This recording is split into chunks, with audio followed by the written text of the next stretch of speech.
Spoilers of the Damned. Excellent. All right, good podcast. Well, I'll see you guys next time. Got some shit to do. Yeah. Welcome to the Spoilers of the Damned podcast. This is episode number 3. 3, yes. Yes. We've had some good feedback.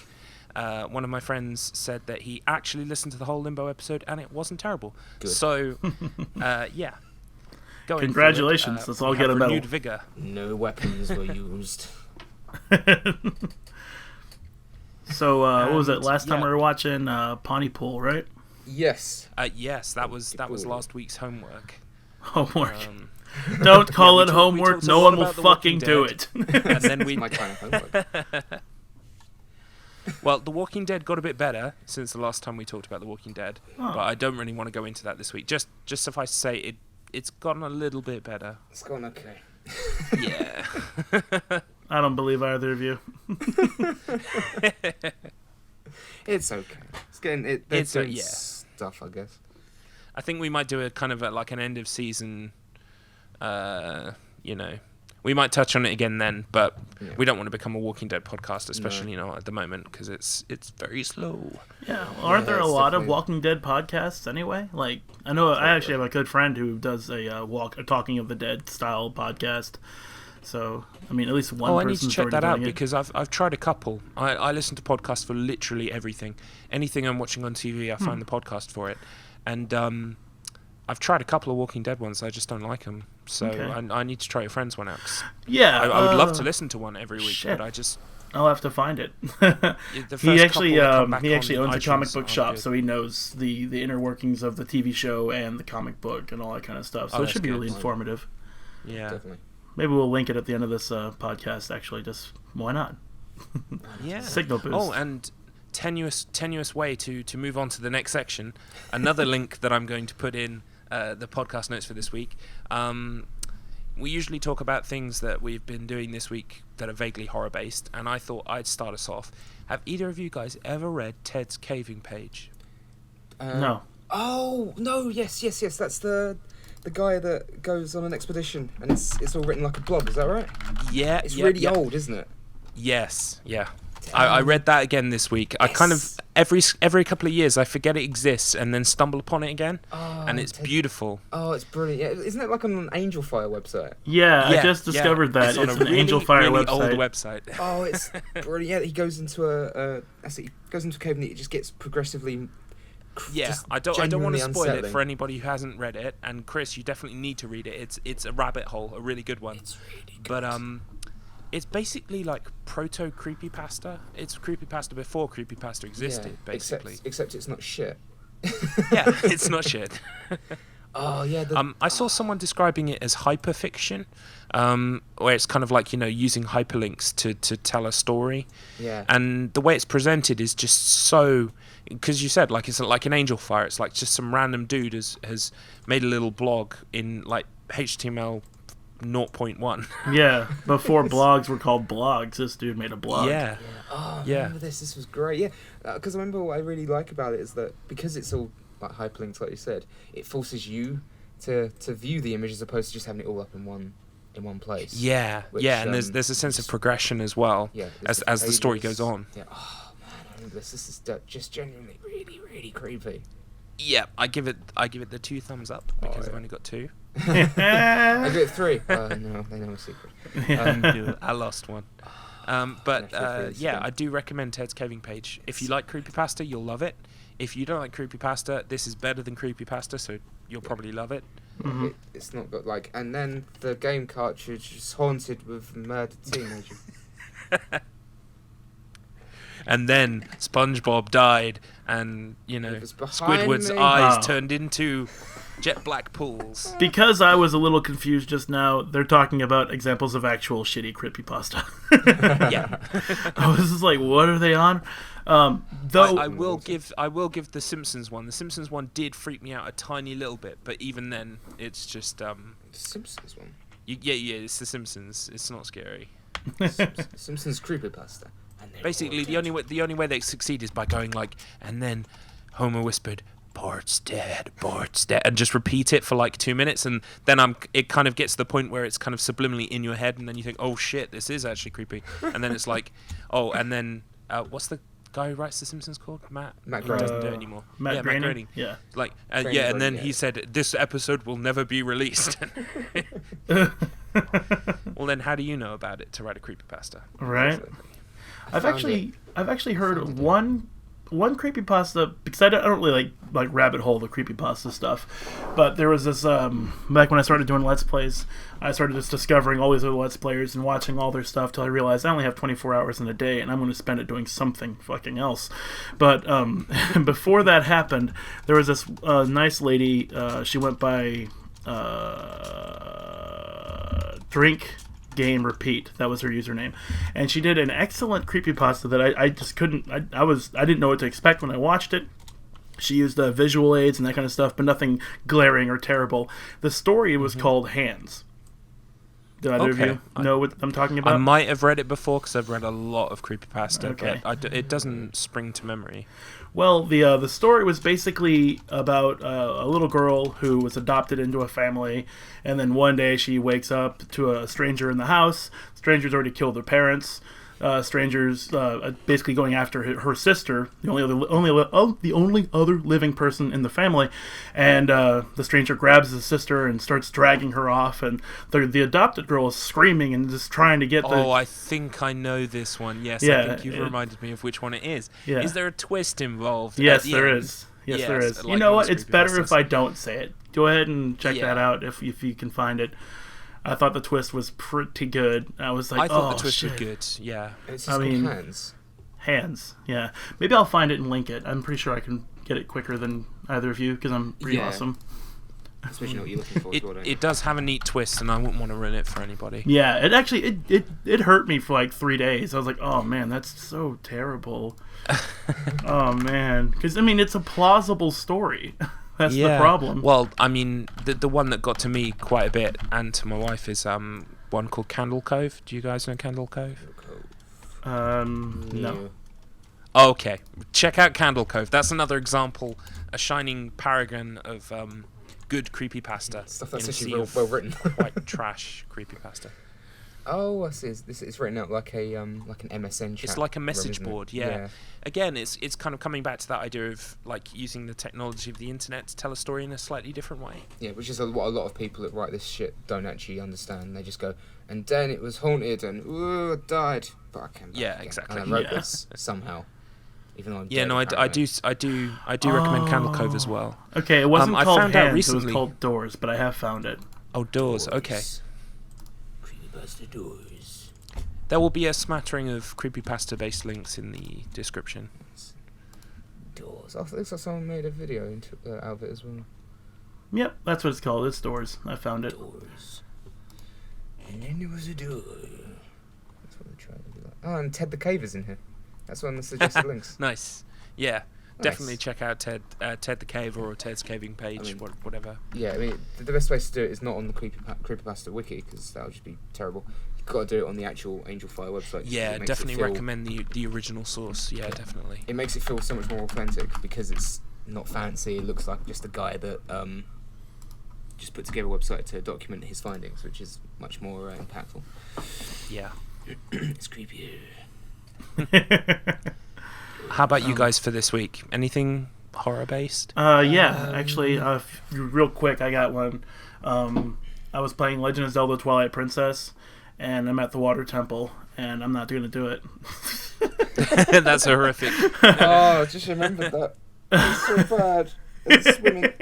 Have we not talked about water temples and horror before? I'm sure we have. Probably not. I haven't. I don't remember. I mean, I got to the first lever that's going to raise or lower the water level, and I was like, nah. Maybe later. Not right now. That. It's almost like they said, "Oh, you hated that one." Oh, how you don't know. I vaguely remember that dungeon. Doesn't that have like a platform right in the middle, and it kind of you angle it as a ramp for the water? Sure. There is definitely a platform in the center. Yeah, and it kind of acts like a trough for the water. and you have to kind of change the way it's pointing to divert water to different levels of the dungeon. Probably. I never pulled the levers, so I can't say what happens with the water. Oh god, I hate myself now. Because, like, my thing is, like, I don't know if I should pull it now, or if I should explore the dungeon and then pull it to know what the water will do, and then solve the puzzle, before I make a worse puzzle for myself. No, I think you've pieced out at the right moment. You've said, nope, I'm going home. Well, this Zora tunic is pretty nice. I guess I'll just wear it home. I'm done. I'll wear the flippers. Flippers away! Yeah. Besides that, though, no, nothing particularly horror-based, except I've been watching SGF, that's super great friend, do some more Resident Evil 7 stuff, and he was going through the banned footage, all of the volumes 1 and 2, and I'm glad I watched him do it, because I don't think I ever really want to do it myself.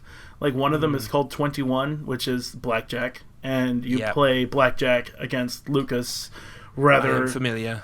Yeah. I've been struggling with it myself. That was the point where I decided, nope, I'm out of Resident Evil 7. That's it for me, because I'm not that bad at 21 or blackjack, whatever you want to call it. I'm not too bad. The logic is fairly simple. Mm-hmm. The problem is the computer is horrendously given like really, really cheating cards.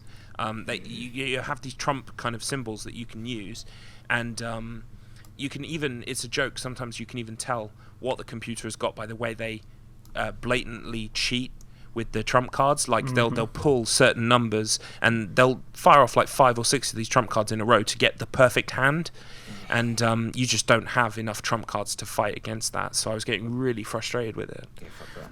The solution? Do you want to know?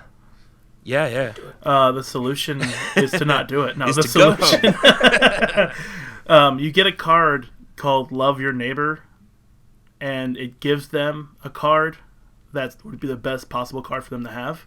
But if you use it on them, it offsets all of the Trump stuff they had played previously. So then they don't have the perfect hand anymore. They go over 21 or 24.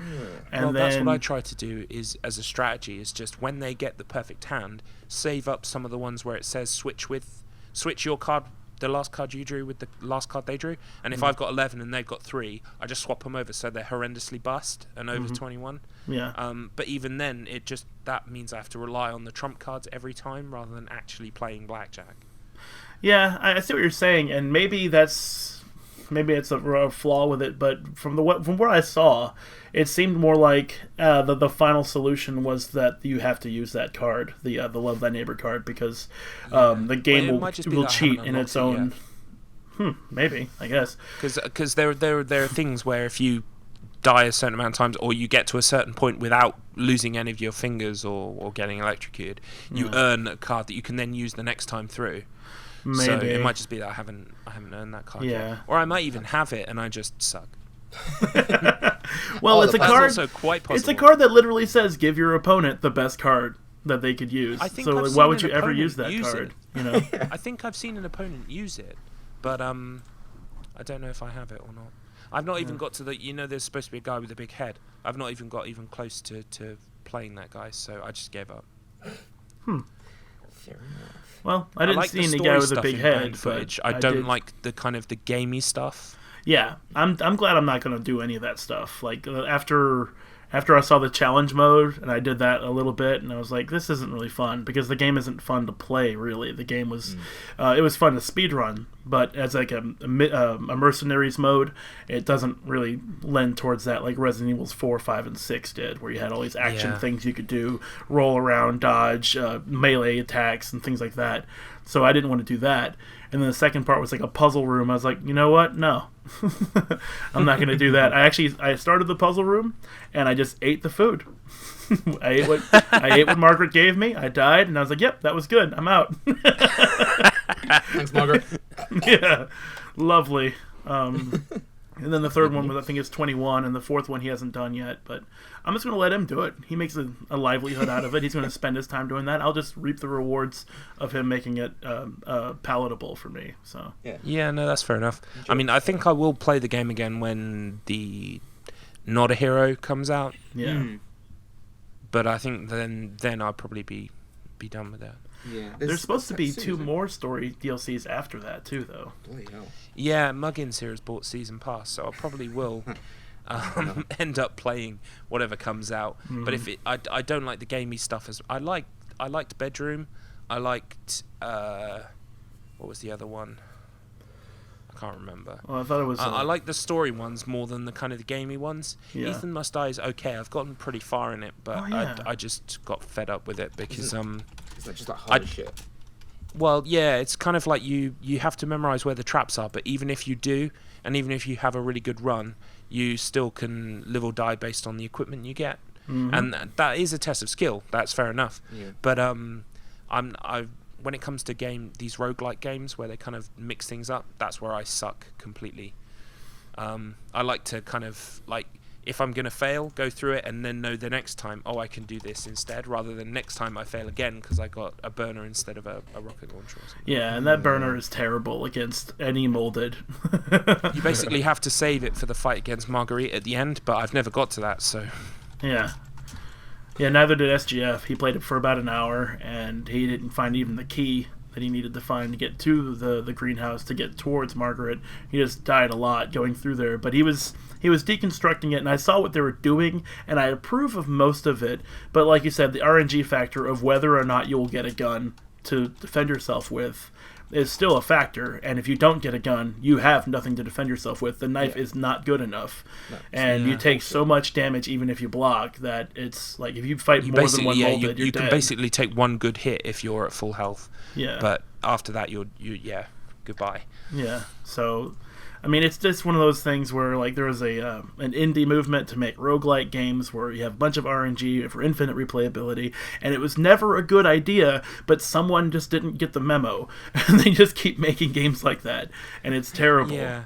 I mean, if the whole game is based around it, then fair enough. But personally, I prefer a tailored experience. Yeah, handcrafted experience. Yeah.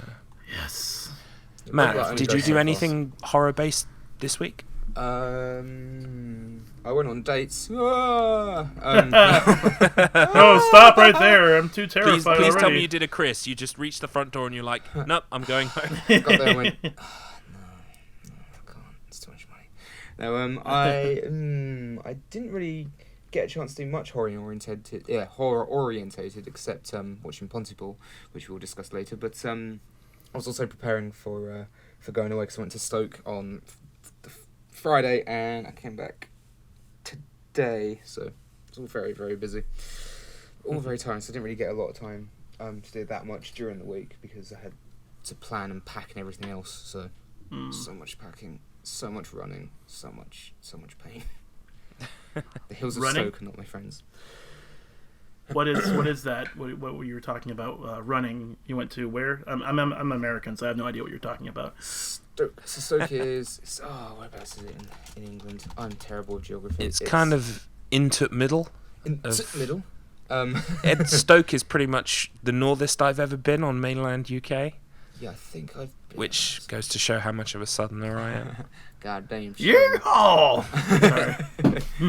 Welcome to Kent. Yeah, I think that's. Welcome to the family, son. I've been to Wigan as well, but I can't remember if Wigan's further up.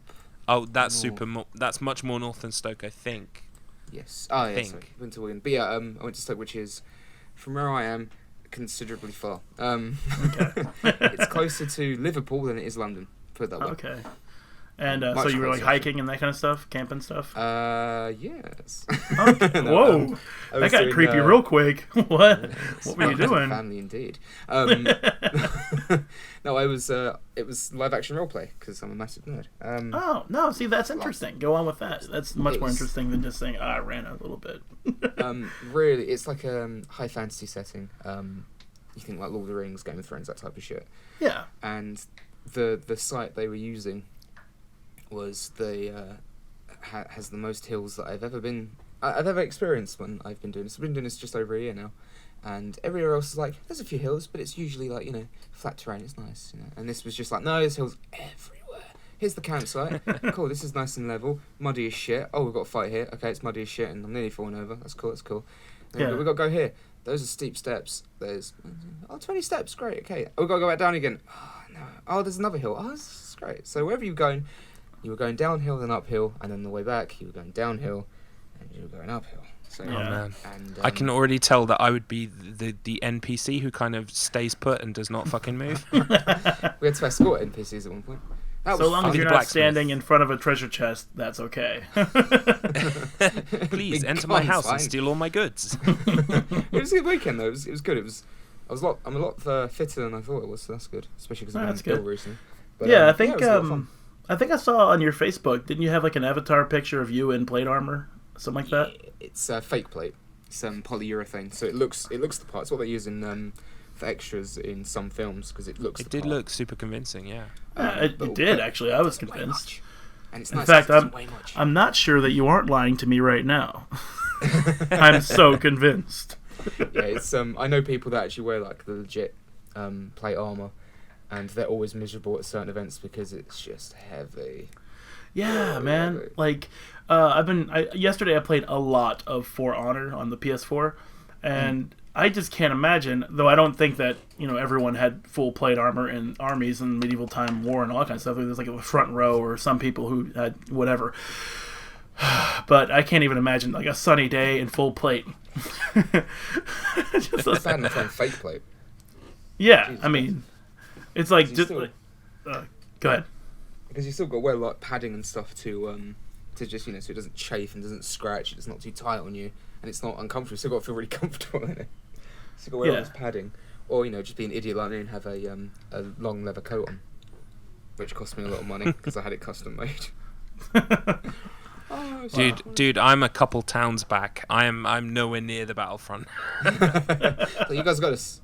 I'll yeah, you just going potions. I can get potions. Yep, It's no, fine. I'm in an Tea, inn coffee? somewhere. Anyone want some coffee, tea? Get you some water. Fetch you some water. It's the water runner. Right? I mean, that's the thing, the water, right? Like, I work at a pretty hot factory, and during the summer, it's over 100 degrees, sometimes 110 degrees Fahrenheit, and it's just really hot, and you're sucking down water all day, and I can't imagine, once again, a battle in full plate without access to a water fountain of some kind. Like they just have like water squires, is like with buckets of lake water or river water, just constantly bringing it into the battle, trying to dodge the arrows and slings and swords and things, and like those guys who retrieve tennis balls on the tennis court and just running there with the buckets and drop them and run the fuck out. It is a worthy cause. It's just, yeah, I'm noticing a pattern here.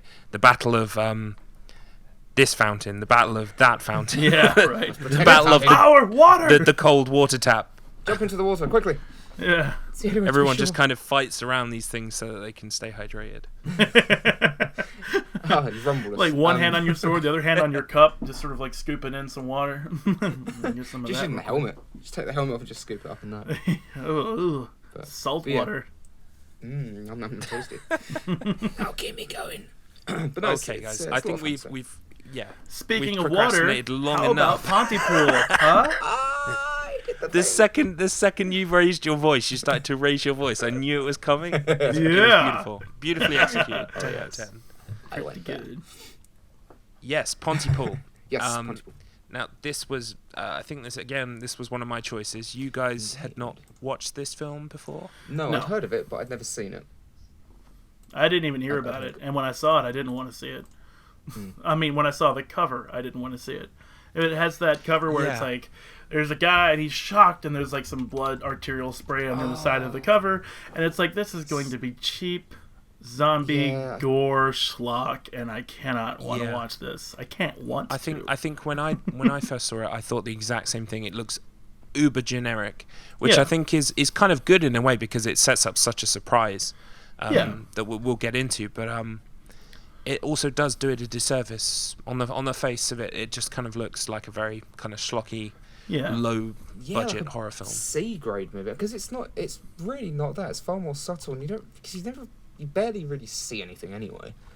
Yeah. In fact, I think that cover is a scene from the movie, just put onto the cover of the thumbnail for the video or something like that. And so I was like, after I realized that, I was like, oh, well, all right. Maybe they thought like, we're gonna call it a zombie movie. They're gonna want to see blood, so let's make sure we put like a segment of the bloodiest scene in the movie on the cover to attract those Yeah. crowds, and it actually like Tom said, does them a disservice. It would have repelled me, and it did pretty hard. I for think a while. as we get into what the film is, we'll see that basically there's not a really easy way to advertise it. So that was probably the simplest kind of like broad, far-reaching way to do it, is to just kind of go for the horror angle, because it is definitely a horror film.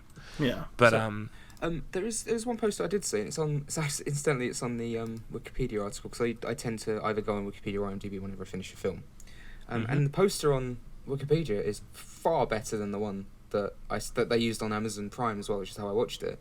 And I assume that was the same poster you saw, but I've just actually put it in the chat. But the poster with the Wikipedia article, like I like it. It's kind of good. It doesn't really give anything away. It's artistic. Are you talking about the arty one with the white and red? Yeah, that's far better than that's him different to shocked. the English cover, because the English cover I've got, I think it literally just has kind of hands on it. Yeah, there's that one as well that's just got the hands, and it just says "Shut up or die," which is a terrible tagline. Even when you know what's going on in the film, that's just a shit tagline. It's like "Shut up or die." Okay. Guess I'll be quiet really. Now. Yeah, exactly. Like you could say that in most zombie films. Be quiet. Yeah. So it doesn't really. It's just a shit tagline. But yeah. Anyway, so the cover shit. Film good. Yeah, film very good. This is probably the last point before anyone listening should really listen if they haven't watched it before. I know we're called Spoilers of the Damned, but I am just going to issue this kind of special one-off warning, because Pontypool it's got some really interesting ideas that you should not have spoiled for you. So if you are listening and you haven't watched Pontypool, fair play. We sound pretty much beautiful, and I don't blame you for listening to us, but I was like, did he just say that? you will have no idea what we're talking about at all. Right. Yeah, I also agree that the less you know, the better. So just check it out, like right now. Drop what you're doing, even if it's your baby, and go check it out. Especially if it's your baby. Yeah, just drop it. This is a horror-themed show, okay? So drop it. Yeah. Just drop some it. Gore. Jesus Christ. Just drop one baby. I That's what I'm asking think for. As podcasts, we're not rated by anybody, so yeah, you can pretty much say. Wait, no, I'm not going down this route. Please carefully place all loved ones down on a level surface before going to watch Pontypool. Maybe precariously, bit of danger. Yeah. Maybe kind of at a 45, Negan lean angle. Yeah. Okay. I'm sure what's going to happen. Might fall off and explode on the floor. Might not. Make sure it's a white floor or some kind of, tiled flooring, because then it makes it more spectacular. Where are my meds? Right. All right. Well, I'll start off with a basic synopsis, and then we'll get into what we liked or didn't like about the film. Yes. So, I've written a nice little spiel here. Cool. You'll notice there are no ums or ahs. Pontypool is set in a quiet, isolated community in Canada, being the home of a local radio station that has recently hired washed-up shock jock Grant Mazzy, who I think we'll probably get into. We all love. Yes. Yeah. The voice, I could just listen to that voice all day. Yeah. But he's a grizzly, sincere talk show host who loves custom coffees with lots of alcohol in them, and despises the weather. While travelling to work in the early morning, something strange happens to him, which shakes him up quite a bit. And little does he know, as he takes the reins in his booth, that today is a day full of strange happenings and events. And we get to see them unfold in pretty much real time. Yeah, I'd say so. Yeah, weren't any cuts or anything like that, so it's good. It was good. Okay, so you guys went into this. Well, everybody who watches it goes into it blind, but you guys went into it blind recently, so I'd be interested in. First of all, you said, based on the promotional material, what you thought it was going to be. When did that start to change for you as you were watching the film? For me, it changed almost immediately. Except for, so you have the narrated opening, which was really, really smooth, buttery, jazz-like opening, great monologue. And then the car sequence, and then, right about entering the radio station, and, they were starting to have problems, but none of the problems turned into well, they do later, but like at the time I thought that they weren't actually going to be zombie issues. I started wondering whether or not this movie was a zombie movie at all. And at that point I was like, okay, this is going to be something watchable, because I'm not going to have to deal with like zombie gore problems, not problems, but like highlights or montage. There we go, zombie gore montage. That's the word I was looking for. And so I started really enjoying the movie more. So once I started like getting comfortable into it, and it starts to become a zombie movie, I was actually rather engaged because I cared about the characters a lot, and seeing them go through shit was like intense. Oh, definitely. Oh yeah. Yeah, just a tad. No, yeah, I kind of agree. Like, because people said, "Oh, it's a zombie film," but it's not really. It either is or it isn't. But I didn't obviously know. Now I've seen it, I understand what they meant by that. But yeah, I get what you mean. Like, it's not.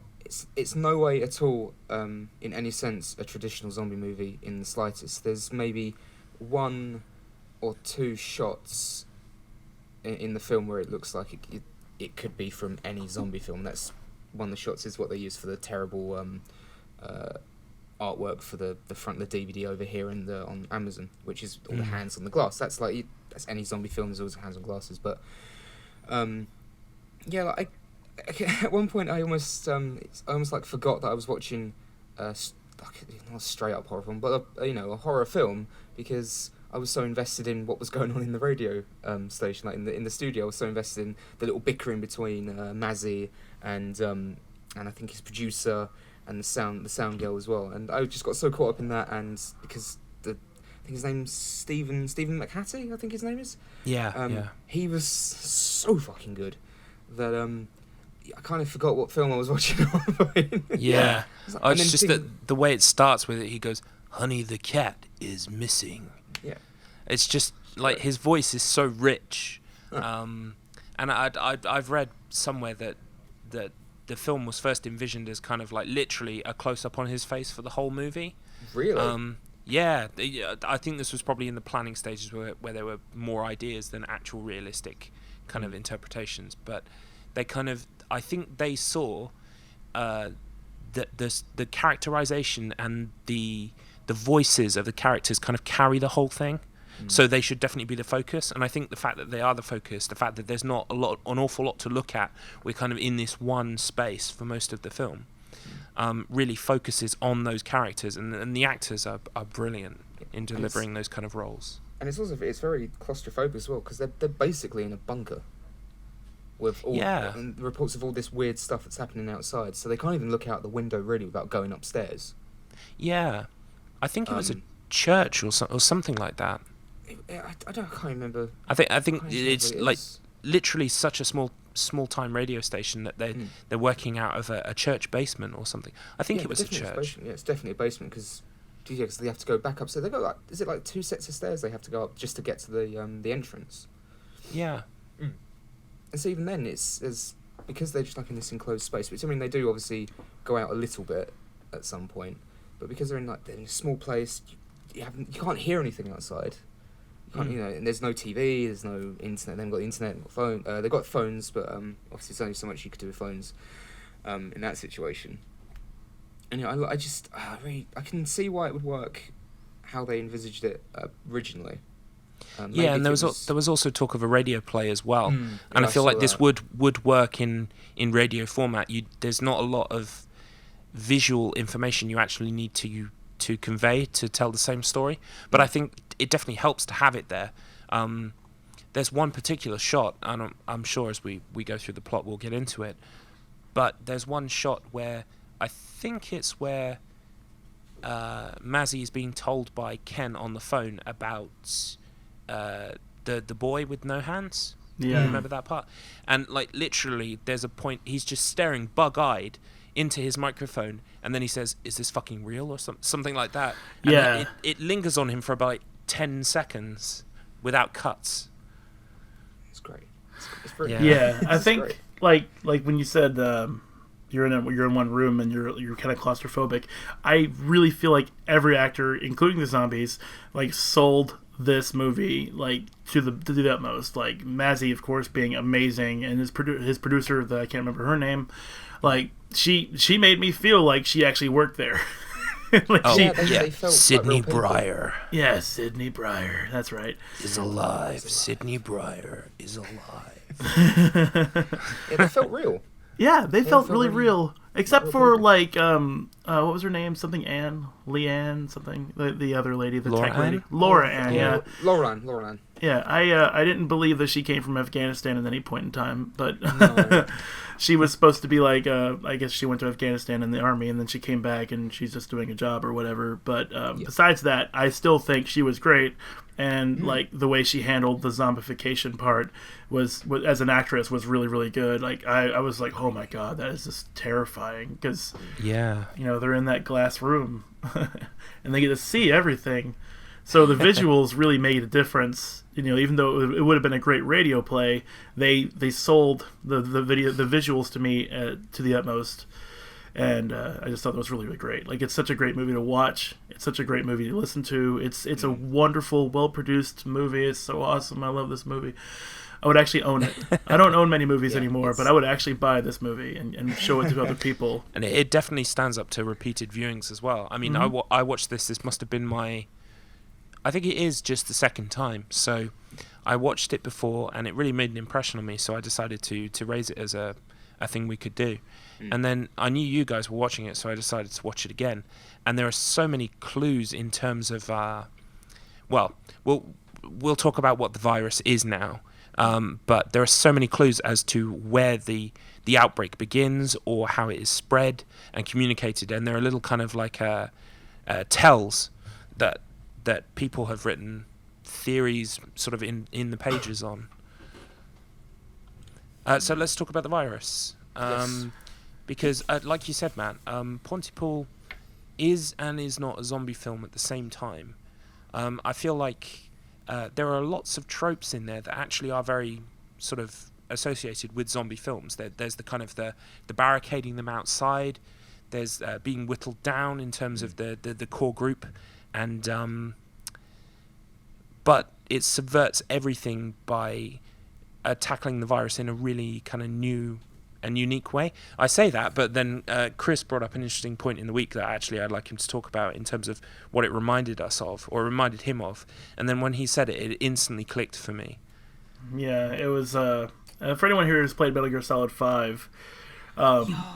Yeah, okay, you already clicked with him immediately. I think, I may not even have to say more than that, and in fact, saying more than that might spoil Metal Gear Solid 5 for other people. But I'll just say there's a voice transmission of sorts for the zombie. Fuck it, I already said it, basically. God damn it, the name's in the title. Yeah, spoilers of the damned! When people talk to other people, the zombie virus moves from the person through voice and words, through the English language specifically, to another person, and it starts to like short circuit their brain to the point where they just start getting dumb, and then they start becoming violent. And if they don't get violent, or if they don't have a victim to spread the virus to, then they basically melt down. Yeah, they essentially kind of suicide themselves. Yeah, and that was the scene I was talking about with Laura Ann, because she was the one who, in the group, gets turned into a zombie, and she's alone in the radio station. Everyone else is in the sound room, where there's no sound leaving that room in any way, and she can, after becoming a zombie, only track by sound, which is really strange to me. And so she just, she knows there's people, but she can't hear them, and she plays that really well, I think. The only thing that kind of ruined it for me a bit is that she just kept coming back to the room without any kind of provocation from the sound room. Like, nobody left and came back, or nobody opened the door and slammed a thing or whatever, but she just kept coming back. And that could have been explained by her memories or something, some latent behavioral trait to return to where she was. Who knows? But still, when she gets that the slits on her face, and she starts to really just go full zombie and kind of melt down right in front of everybody, I thought, man, that's insane. This is crazy. It was everything, the slow burn, the slow buildup was worth everything up to that point, and then anyway, I'll let someone else carry it from here. But that was just really, really amazing for me. I thought that was a great performance. Yeah, definitely. It's great, and it's weird, like, because they, in a way, they do kind of act like zombies, and at the same time they don't. It's just like the whole thing of the film is that it is a zombie film. It's kind of not as well, but it's very refreshing. I don't know, it's nearly 10 years old now, I think, the film, or the story is. But it was just so refreshing to see, because zombies are just more popular now than they ever have been. Like, back when I was younger, like, even Resident Evil, the Resident Evil games, they had zombies, but zombies were never as huge as they are now. So all I had to go with were the George Romero zombie films, which are great up until Lands of Dead and onwards, and some of the better diamonds from the countless rip-off Italian zombie films that were made, because Dawn of the Dead made a lot of money in Italy. Okay, didn't know that. Did not know that. Zombie Flesh Eaters is okay. It's got moments. It's gory as hell. Most of the Italian ones are just depressing, because everyone always dies. But it was just so refreshing to see, especially now that zombies are so popular. Walking Dead, zombie games, zombies, and there's a film that has zombies, but I'd never seen anything that was handled like that. It felt really unique. Yeah, I think that's definitely the factor involved, isn't it? The kind of X factor is that in a sea of zombie films, here's a zombie film that does things differently.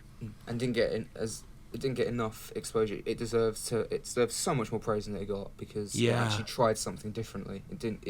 It took a lot of risks, really, when you think about it. I mean, I know it didn't cost a lot of money, Right. but it still tried to do something really different. It was really ballsy in that regard. And the other thing as well is that another trope of zombie films quite often is the kind of the cure, especially when it's based around, say, Resident Evil or what have you. There's kind of like, we need to synthesize an antivirus or a cure for people. And I like that this film also does that trope too, but tackles it in a really strange, gobbledygooky way. Yeah, in a really creative way that feels and it never. And it's like, when you would explain it to someone, it sounds really silly if they hadn't seen the film. But when you're watching the film, it makes sense with what's happening, and it didn't throw me off. And I just thought, that kind of makes sense, because this does this and that does that, and then it makes you do this. So if you try to do this, that makes a lot more stuff. I can buy that. I mean, the premise that they've got. Well, it really worked when they had a shock jock. They had a guy his livelihood was his voice, was words, was guiding people's thoughts. I mean, he was the wordsmith. He was like the perfect antidote for the situation in that regard, because like the virus spread by words. You had to start writing things down or use another language to communicate with people. And so when he started like thinking, like, how do you unlearn a word? Like, how do you remove its meaning? And he just sort of like pieced it together, and Sydney Brier started like kind of turning near the end, and she started saying kill, like she's like stuttering the word, like that's the only thing that her brain is locked on now. It's like short circuiting, and he starts like grabbing her, and he's like, kill is kiss, kill is kiss, kiss is kill, kill is kiss, kiss kill, kiss, just like throwing a barrage of things to just sort of eradicate that thought process, sort of like hitting a machine to make it work again, but with words. It works. It's the perfect thematic scenario for this idea, for this movie, and god damn it, I missed that. I really deeply miss movies that just took a risk and went with a fantasy idea, and they just went all the way with it to just produce a great film experience like they used to, like Ghostbusters. I mean, Ghostbusters is wacky by itself. It couldn't possibly work. Why do people die and become Slimer? It doesn't make any sense. But, you don't care, because proton packs and jokes and the car and all that stuff.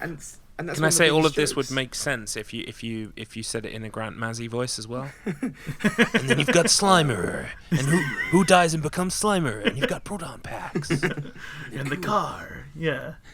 Well, that's one of the I think, as I've gotten older, I've realised it's one of the best jokes in Ghostbusters is that it's so farcical that they're defeating supernatural things with science.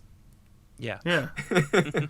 Scientists exactly. are destroying supernatural things with science. Science. Science is superior. Fuck is And supernatural. basically the analogy or the metaphor that I didn't get it the first time through until I was a bit older was how it is a parody of kind of pest control, and that literally they invent massive hoovers to hoover things up. Yeah. Yeah. And they've even got a lot. That's even the throwaway line, isn't there, when he says, "Got a roach up in 12. I'll bite your head off." But yeah, sorry, I didn't mean to go on to a divergence towards Ghostbusters exactly. It was just sort of happening at the moment. But back to Pontypool. I also liked the one thing, instead of showing a massive amount of carnage or something, because the town does get decimated by the zombie virus. Because I mean, who's going to understand what the hell is happening? And of those people who are trying to understand when they turn into a zombie, then they're not understanding anything else anymore. So they start beating each other up or whatever. But instead of showing a massive swath of carnage, they would have a lot of production costs, makeup, and all that kind of stuff. They just showed the average Canadian person who would probably live in Pontypool and just say how they died or or who they are, that kind of thing. They gave the zombies, their humanity, which I thought was really cool. That was one of my favourite things, was that kind of in memoriam section in the middle, where because those are some of the few cuts where we're actually not inside the radio station, right? And it is really effective the way that it's delivered. And I also like the fact that, like you said, a lot of the action is not shown, it's described. And as such, because your imagination is the best tool when it comes to thinking up horrific things. Horrific for me is not the same as horrific for everyone else. So when they're describing a horrific situation, I am imagining it in a horrific way to me. Even though they do give kind of like in detail kind of descriptions. For the most part, your mind is conjuring that up, what that looks like. So I think that's really effective. Yeah. And especially without getting on my soapbox, in this day and age, it's very easy for movies to become just complete show don't tell. Yeah. Yeah. Sorry, I got that the wrong way around. They're basically kind of being blatant in their delivery as opposed to actually kind of giving you an idea and letting you think about it. So. Yeah, especially like the part where Ken was describing the guy with no hands that you mentioned earlier. Yeah. I was listening with perfect attention to that. Like, oh my god, that kid's got no hands. Like, he impaled himself, still alive, no hands. And then you start imagining, how did he lose his hands? Well, he probably was trying to beat down a door of somebody he was trying to kill or something like that, and he did it to such a degree that he lost his hands. And in that scene especially, there's this beautiful mix of dark, horrific situation, but also there's kind of like twisted comedy in that scene. In some of the things Mazzy's saying is like Ken goes, I'm gonna go over to him now, and Mazzy's like, I don't think that's a good idea, Ken. Don't go over to him, Ken. Don't do it. I've seen that movie. Don't do it. Yeah, it's good to have a character in a film like this fucking act like that as well. It's like, that's a good idea. Go into the infected person. Right. That's going, I'm going to go and see if he's okay. Yeah. Maybe he just needs a cup of coffee and a pat on the head. Yeah. Oh, he's biting my jugular. Like, he just went through a wall and he's impaled on the ground. He's not okay, and you aren't trained to treat that kind of stuff. Get out of there. You know? But also, like, it got capped off with, like, one of the creepiest parts of the movie when Ken gets close enough with his phone and puts it up to the zombie's mouth, because they're all saying a word over and over and over again, and it was something like "mommy, mommy, mommy." Yeah, in like a really kid's voice. Yeah, it starts screaming like a child, like a toddler.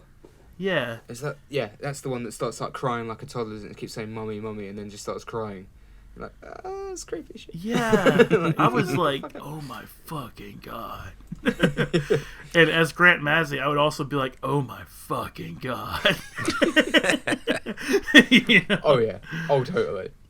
I think I really liked about that scene is after Ken gets kind of taken over, and they're saying goodbye to Ken, he delivers this really beautiful kind of monologue about Ken and how he served them and everything, and then when they cut off air, his producer goes like, "He was a paedophile." Right? Again, there's the dark humor. She's like, he was a paedophile, we all knew. Like, oh.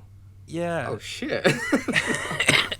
Right after he managed to finally get on board with this whole kind of small town keeping up the appearances, you know, because at first he's like, the Sunshine Chopper isn't real, he just plays sound effects. Yeah. Like, But everybody needs to believe in the Sunshine Chopper. Yeah. And Right. eventually he's on program and he's saying, yeah, Ken, you know, you served us great. Yeah, and he says it's really nice. He's like, he's in his helicopter. We hope he's okay. And like, yeah, he cares. And then she just, Ken was a paedophile. Yeah. Oh, thanks for telling me that. Thanks for ruining everything I just said. I thought I might as well tell you now. Oh, I wanted to ask your guys' opinion about Dr. Mendez. Dr. Mendez is probably my second favourite character in the movie after Grant Mazzy. And I wanted to know, because I was reading some opinions online, and as you know, Dr. Mendez kind of climbs in 3/4 through the movie to essentially kind of provide exposition and describe a lot of things scientifically about the virus that we wouldn't have got from our characters. Right. And to some people that's kind of a turn-off because they think, well, it's just like a plot dump. But I really, really like his character and the way he kind of acts and everything, and I just wanted your opinion on him. Well, he acts like a scientist. Yeah. A scientist Like would a be really, interested. really, really high-functioning, kind of completely into his work Yeah. scientist. Yeah, he would be like, oh, there's a virus and we have to get out. You're like, no, you don't understand. He would explain it because it's interesting to him. So he would I feel be like it explaining was, to these people. yeah, it's a bit fantastical to have him manage to get round the entire crowd, climb in through a window, deliver this stuff, and then climb back out through the window. But I do Makes sense feel why like, he'd do because our characters wouldn't have enough information to actually kind of like provide that part of the story. I feel it's nice that he kind of climbs in. Like, it's very play-like, you know, for this character to kind of climb in off stage and deliver these kind of nuggets of information and then disappear again. I also don't quite understand why he had to. He kind of embodied the heroic sacrifice trope at the end. I'm not sure why. I think he knew he was changing because he kept catching himself saying the word breathe. So as he was figuring things out. Oh, that makes sense. Yeah, because Yeah. I thought he was just, you know, he's just a funny guy. Yeah. I thought he'd realised that he'd started to and then stopped himself and that had fixed him, but actually that makes a lot more sense. Right. Because he tries to speak in, is it Armenian? He starts talking Armenian a lot to himself, doesn't he? Oh yeah, I Keeps saying- didn't know keeps what saying- that language was. I was like, I'm American. I don't know shit. That's a strange sound, eh, in English. Yeah, that Basically, that ain't English. get out of there with your sand language. Folks talking Armenian. I love it. That ain't English. That's all I know. But like the other thing, like going back to what Matt said about how he was interested and it was like actually professional interest in all the zombie thing. Have you ever been to the doctor? Like my doctors that I've gone to, they have like that cold but slightly like when you tell them, hey, I've got a growth here, they're like, oh, show me that. Let me see what that is. You know, that kind of thing. It's very They're kind not of like, analytical and gross, removed. cover that up, they're or Band-Aids. It's just, it's like very matter of fact to them. It's just like, oh no, it's just that, and this is what it is, and this, Yeah. because this is what your body does, and how, a lot of them just really go into depth because it's their job, and they just know this stuff. Yeah. And it doesn't affect them like that anymore. It's not like, that's gross. It's that, ugh. Yeah, exactly. Is that blood? Get it out of here. Ugh. So I really thought Mendez embodied his role perfectly because I had no problem that's what a doctor would be like, especially if he saw this shit happening firsthand and his mind was just shooting fireworks trying to figure out what's going on because it's important to him. It's his passion, like health, and he's just seeing the shit go down all over the place. He finds a couple of healthy people, decides to impart the information that they would need to know to survive, and then realizes that he's already too far gone. Even speaking Armenian wasn't enough to fix the problem, so he sacrificed himself so that they could get away, hoping that the seed he had planted in them would sprout fruit later on in the movie. Sense. I thought that does bring me around to one point that I wanted to talk about though. He kind of Dr. Mendez works out that perhaps they are in fact spreading the virus over the radio, and that perhaps they may need to stop talking. Lots of people online sort of have differing opinions as to who exactly is the either starting the outbreak or spreading it. And I just wondered if you guys had any thoughts on that sort of. I have my own thoughts, but I wanted to hear yours first. Well, I just immediately came up with a theory on that. It was Grant Mazzy's first day, right? I potentially it might be, or if not, it's very early into his starting that job. Right. They had some pre-recorded stuff they were playing of his, sort of like obits and stuff. So yeah, you're right. They did have the pre-recorded stuff. Still, I guess you could say the lady in the very beginning, she was obviously zombified. So that's why I was going with that. If it was his first day and he was going into work for the first time, then he wasn't doing anything at all with the virus because the virus existed before he started work. But I guess with the obits, that sort of proved that he's like really early on in their relationship, and he did have like a professional working attitude with most of the people, with the other people that were there. So maybe it wasn't his first day. So when it started, I can't really nail down right now. Then, well, do you think? Because I tend to agree with you. I don't know about you, Matt, but I tend to agree with you that woman is probably how Grant picks it up. But Grant is kind of one of these examples where I don't know if it's kind of like a play on the fact that he basically has verbal diarrhea. He's consistently talking, and quite often his chatter can be kind of regarded as gobbledygook. Yeah. That perhaps he's kind of immune to the virus, but he then spreads it to other people. Everyone else. Yeah. And also because of the repeated recordings as well they keep putting on, maybe. Honey, the cat is missing. Yeah. Because there is that one point where he almost succumbs to it, isn't he? Yeah. It's after, I think it's after the phone call with Ken, and he keeps repeating about the cat.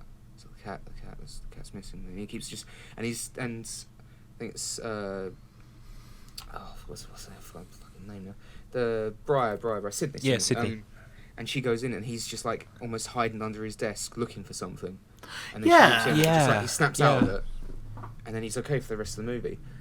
But then there's a line right near the end when it's like the French Canadian military are bombing the town, and while he's trying to he's coming up with all these different words to try and help people, and one of the soldiers says, "Get out, he's infected."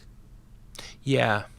So I don't know if he's maybe infected from the beginning, or if they just think he is, or if. And I think the guy on the BBC or there were quite a few reports over the credits that I think kind of external to the situation that they found themselves in Pontypool. So presumably unaffected for the large part, but they could see what was going on from the outside, while we clearly see everything going on from the inside. So, and they kind of speculate that it was kind of isolated as, if not the source, then definitely the spread of the virus came from his radio show. Yeah. They tried to stop it. But. Yeah, that's true, because they weren't having an outbreak before he started working. You know? Like there were unrelated incidents, that kind of thing, but it really started taking off during the business day. Yeah. That is true. And I mean, one of the things I read in terms of theories about where the virus is kind of, which words the virus were contained in, and I've read several kind of cases for different words, but the one that I keep coming back to and I feel strongly, to me, makes the most sense, is Honey the cat, because there's that kind of broadcast in French halfway through the movie or 3/4 of the way through the movie, the one that they helpfully translate with the ending being, "Please do not translate this message." Yeah. You put that at the front, guys. Okay. Yeah. Yeah. That would help, wouldn't it? Really, that's a faux pas on their part. But they say something along the lines of, "Do not use terms of endearment. Do not use the English language. Do not use words like love, honey, sweetie, sweetheart." So, I think that kind of implies that Honey the cat is the beginning of everything in terms of that day. Because I think the actual movie starts on that word. I need to check, but I'm pretty sure it starts with Honey the cat is missing. Yeah, and because is it Honey the cat is missing? Then it's Mazzy talking about the town. Yeah. Yeah, I'm pretty sure it's in Pontypool, Pont-du-pool, Pontypool, Pantypool. I even love the end, just that. I could just listen to this guy talk. I know, it's so good. Yeah, it was a really well cast movie. I mean, they got the perfect guy for that perfect role in that scenario. Yeah, they really really likable as well. Yeah, I mean, he's a smart ass, but he's likable. I really liked him. Yeah. Yeah, I'm looking for the quote here for his kind of ending diatribe. I really liked his ending diatribe as literally the wall's coming down, and he's just kind of standing there in his booth like righteously. Almost like a preacher almost. It's just another day in Pontypool. The sun came up, you did what you did yesterday, and it's exactly what you'll do tomorrow. Yeah, it was pretty good. Yeah, So- no, I just want to watch it again just to hear him now. Yeah, I do want to watch it he's- again just to catch the stuff that I missed. Though I'm not much of a Yeah. theory crafter. I don't really like doing that stuff too much. Well, I'll help everyone else play along.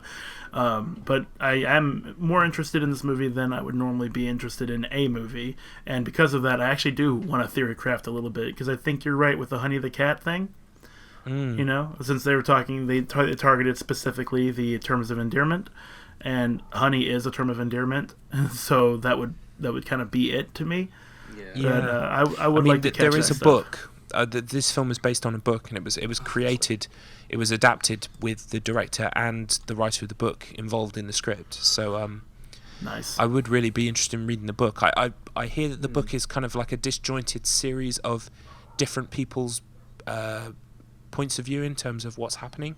One of them even supposedly from someone who is infected, so that would be really interesting to see what kind of canonically in terms of the story the infected are actually feeling inside their heads. But some itchy tasty stuff. yeah. Or yeah. For run around and eat doggy food. Scotch Yeah. cane, ugly face, so Jordan. Okay, well, wrapping up then. Yes. What did you guys think about the ending, in specifically the post-credits scene? I didn't see the post-credit scene because Netflix either was Ah, playing curse you, something Netflix. else or something. I didn't stick around. I didn't want to. No, that's what it was. It was Amy Schumer's new stand-up thing was going to play next, just because that wasn't my. Yeah, I was like, no, circle, get out of there. Hack. Where's the hack button? Where's the axe? But I loved that it left on an ambiguous note because you don't know if what they did in the radio station near the end had any effect on the invasion itself. Also, it was already too late since the army was there, like gunning people down anyway and bombing the hell out of the place. So I felt like it wrapped everything up nicely and with a question mark, and I enjoy the shit out of that. Well, the post-credit scene is maybe a couple of other question marks to go after your question mark. Oh, that's no good. I just want one, basically, man. it involves. You can probably watch it on YouTube, but it involves Mazzy and Sydney, and they're sat next to each other, and they're kind of like in a very stylized, kind of like I want to say kind of Asian setting, like she's wearing a kind of like a Chinese dress or something. It's very kind of hyper stylized, like kind of like Casino Royale kind of style, and it's got this Sin City vibe with the colors. And basically they're talking about they're almost talking complete gibberish. It's kind of like cliches and kind of overused terms. I can't actually remember the exact gist of it, but it's basically along the lines of "Let's go, yeah, we're gonna rock on until we get to where we're going," you know, that kind of stuff. It doesn't make a lot of sense. And Matt, you have seen it. What did you think? It's interesting because I didn't. It really took me aback initially because it's really hyper stylized and it has got that Sin City look to it in the black and white, very like film noir. Yeah. But because it's shot exactly the same as when he's telling those stories halfway through the film. Oh, he's that's saying, true. like, this person killed this person and it did this, and this person, it's how it links to this person who then killed this, or this person died, and it's all black and white, and so it looks like first of all I thought it was like an actual photograph, and then you realise it's actually just really hyper stylized. Because it starts out like that, and then gradually shifts like into colour, doesn't it? Like blue, like the colour bleeds in. So because first of all I was thinking maybe this is just it might be like his last thoughts because he's always like telling stories, isn't he? Like it's just what he does. It's what he does on the radio station. Like he over exaggerates like certain things. Interesting. Yeah. And I thought Carry maybe on, it's that, yeah. but then it shifts into colour, and because they're talking such gibberish, I can't figure out whether they survive and then they just keep moving and just keep talking absolute nonsense because they even give themselves like nicknames. It's like she's called like the Killer Kid or something. I can't remember. He's Johnny something like I can't remember. They give themselves like nicknames. It is very film noir. Yeah, very Tarantino-ish as well. Yeah, that's like like a exactly. So I can't figure out if that's just all in his head, that bit right at the end, or if they did survive and they just keep moving to try and stay away from anything, or just not spreading the virus just by talking crap. Yeah, I read a couple of reads on it, and the first time I saw it, it annoyed me because, as we described previously with Limbo and Inside, I'm the kind of person sat there going, "What does it mean?" What does it all mean? And not getting an answer is initially frustrating, but then obviously I calm down and I think, well, yes, this is very interesting. We get to have a conversation now about what it did mean, and I feel definitely what you said there about sort of like a dying moments kind of thing.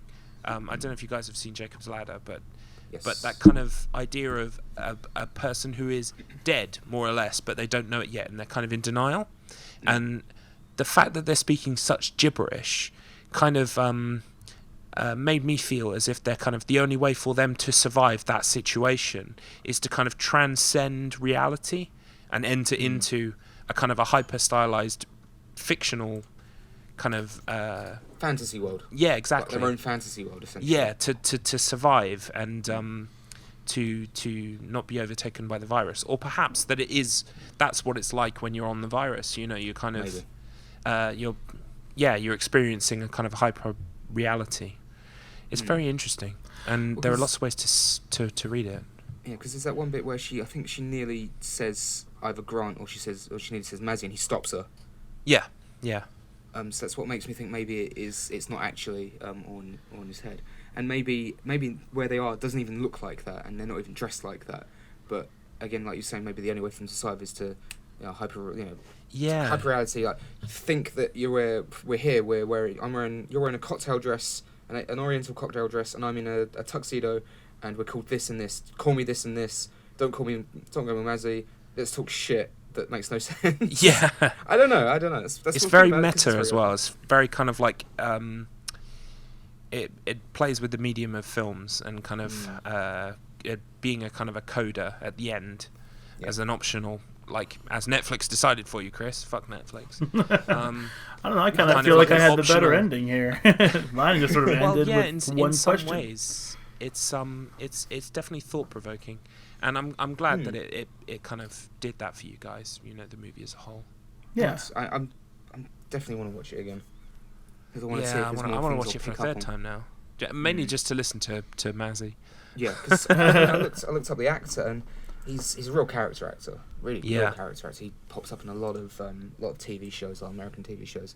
And he's always like cropping up in loads of stuff. He's been like the X-Files, lots of things like that as like one-off characters. I was looking up his filmography before we started recording. He was in The Strain, which was that vampire thing that started. Yes, I watched The Strain. Yeah, and you would not know it was him. He's in complete prosthetics. He's like a vampire hunter or something, isn't he? He's kind of like without getting too much into The Strain. I mean, I recommend The Strain, but at the same time, I do not recommend The Strain for certain people because it is annoying.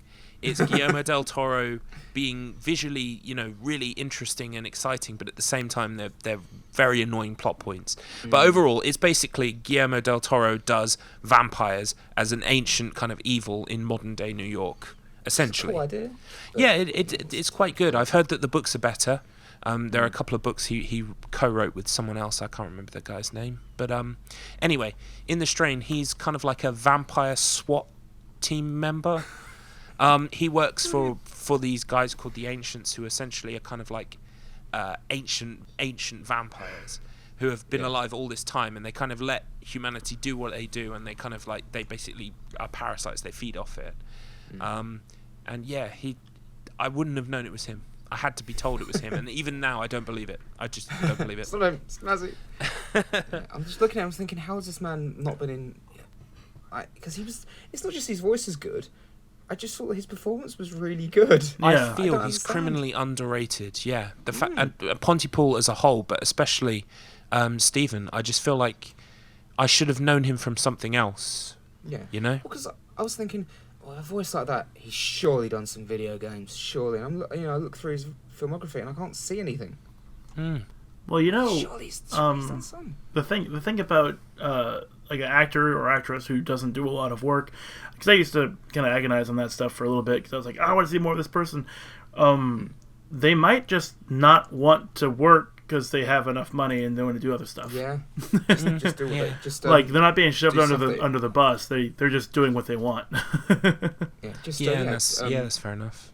Just take up roles that he's interested in. Yeah, I mean, if you have the resources to be choosy, then by all means, don't work yourself to death. Oh yeah, there's absolutely nothing wrong with that. So cool. Okay, well, that was Pontypool. Yeah. It was good. Let's talk about what we are planning to do next. Well, I was thinking, since we're watching a movie, and we haven't even touched on like our particularly favorite scary movies. What's your favorite scary movie? It is not Scream. It is not Scream. But my favorite movie, horror movie, is either 1408 or also White Noise. I do like White Noise a lot, even though. Yeah, I've never seen the first White Noise. Really? I've seen the second one. Perversely. They made a second one? They didn't need to make a second one. Yeah, they did. Yeah. How can we ruin this? Oh, I got a good idea. It's not a sequel. But then I'm more of I like ghost stories anyway. So like 1408 being about an evil fucking room, White Noise being about ghosts that kill people, but not in like the House on Haunted Hill kind of way, but in a different, almost realistic kind of way. So like for me, I have to add this backstory for it to make sense. Growing up, I would often see. Not often. I would seldom see, like in the middle of the night, if I'm like laying down and I'm about to go to sleep, but I can't sleep, but I'm just laying down and there's like a light somewhere. Sometimes I would see like a humanoid, shadowy figure just like running, like split second, there and gone. Yeah. Not something that stood there like staring at me or whatever. I would see that and I'd be like, well, I'm going to stay up all night, I guess.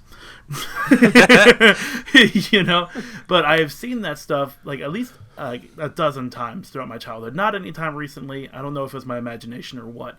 In White Noise, they have that. And it scared the shit out of me when I saw the movie. I was like, I wasn't alone, I remember that. Yeah, only these things like kill people. So then it's like, oh... Maybe I dodged a bullet or something. I don't know. So it became. Good, I did stay awake. Yeah, it became something on my radar for a while. I didn't know they made a second movie though. That's just terrible. I think there might be more than two actually. I'm it's not even sure. more terrible. It probably is. They're probably really horrible, really awful. Yeah. So I do recommend 1408, and I also recommend White Noise at some point. But since we're going to choose one, let's just choose 1408 for the next time. Okay, yeah, that's based on a Stephen King short story. Yeah, it is, isn't it? I'm sure. Yeah, well, my man, Steve King. It's like don't either even that get or me Tom started lied on to Steve you. King. I fucking love Stephen King, but 1408 is not actually one of the ones that I've ever seen before, and I hear it's a fairly good adaptation. So, yeah, I remember when it came out, and I was interested in it, and then I don't know, I just never got around to watching it, and I saw someone mention it again, which was Dana on the Game Den. She's really good. I've mentioned it before. Dana and Sully. Yeah, she it was during her Silent Hill 4 The Room retrospective, and she mentions 1408, which is kind of similar. Mm-hmm. It's like, guys, I was like, oh, okay, and she explained it, I thought, that sounds great, I should watch that, and then I just forget to watch it. Yeah. So so no, yeah, that's good, because that's probably something I should get around to watching. Yeah, I guarantee you, it's pretty good. It's got a great twist, great ending, great... I mean, the acting could be whatever, but at the same time, the premise is so good that I just really enjoyed it. And I think I watched it after Silent Hill 4, so that was like the reason I ended up catching up to it, because, I mean, it's a room number, and Silent Hill 4 was based about an apartment complex and an apartment room, and it's an evil room in a way, so I thought, this is an experience I wouldn't mind having in a movie format, because at the time, I didn't even watch horror movies that much. I wasn't really into it because they scared me. And like, in fact, like, no joke, watching 1408, like, before it starts to kick off the horror show, like after you've set up the characters and the plot and all that kind of stuff, I turned it off and just went to bed. I was like, I'm not going to watch this. No, it's like the water level. I'm just... That was a short movie. Yeah, it was a great movie about a hotel. But then I was like, Nice hotel. no, I'm not gonna stop myself from watching this movie. It's just a movie anyway.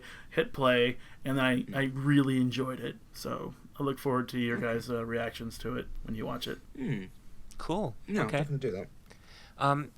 Right. Okay. Excellent. Let's quickly do something I've forgotten to do for a couple of episodes now, and plug our shit at the end. Yes. Do it. Because I believe, unlike that up. me, both of you guys have managed to finally get something out. Yes, I have something. Well, I have something soon. I have something in the pipeline. It'll be released soon. So right now it's lost in the pipeline. The warp pipe. The warp pipeline. Is it lost? Is it? Okay, I'm just messing with you. Yeah, yes it is. I just need to tweak a few things and it's ready. I can't release anything unless I'm absolutely happy with it. Right. Perfectionist. You gotta be. There's a lot of trash out there. You gotta be shiny trash. Yeah. Okay, so you actually didn't in any way say your actual YouTube channel name there. Hang on. Oh no, sorry, no, I haven't released. Shit, fuck. Oh my god. Yeah, no, I did. yes. I finally got a video up. It's about oh god, my brain's all over the place this week. I'm just covering. It's a short little review. I'm covering Mercs on Mega Drive, which is the third Mega Drive game I ever played. So, I'm trying to figure out whether I actually still, if I like it just because I have nostalgic memories of it, or if it's actually good. Because it'd suck if it wasn't good. So yes, and that's up on my YouTube channel, which is Lost in the Warp Pipe, and you can see my sexy face and my sexy voice. You can listen to. Or something. Fuck it. I don't care. Yeah, listen to I his hardly face. recommend listening Listen to the sexy voice. It's not as good as Mazzy though. Yeah, nowhere near. Doesn't hold a British candle. But yeah, so I have a YouTube channel as well. I do Let's Plays. Most of it's non-commentary. Some of it has commentary. Lately, I've been getting my audio mixing correct, so more of it will be commentary. And you might actually see some Let's Plays about video games that we talk about here on the podcast, so it would be worth subscribing for that, if nothing else. But my YouTube name is KURISU 10_61 Kurisu 1061. Just go ahead and check that out if you want to. All of the links will be in the description below. I also have a YouTube channel where nothing is happening yet, so get in on the ground floor. And Tom's channel can be found at Dark Gazing. So hopefully someday soon there will be something up there. I've been writing lots of scripts actually. Good. So now I need to capture the footage and really get things together. Yep. So yeah. Okay, brilliant. We'll all watch 1408 and meet back here next time. Yes. All right, thanks for listening. Ace. Yep. Thank you. Bye. Thank you. Bye. Goodbye. Bye. Bye. Bye. Bye. Bye. Bye, everybody. Bye.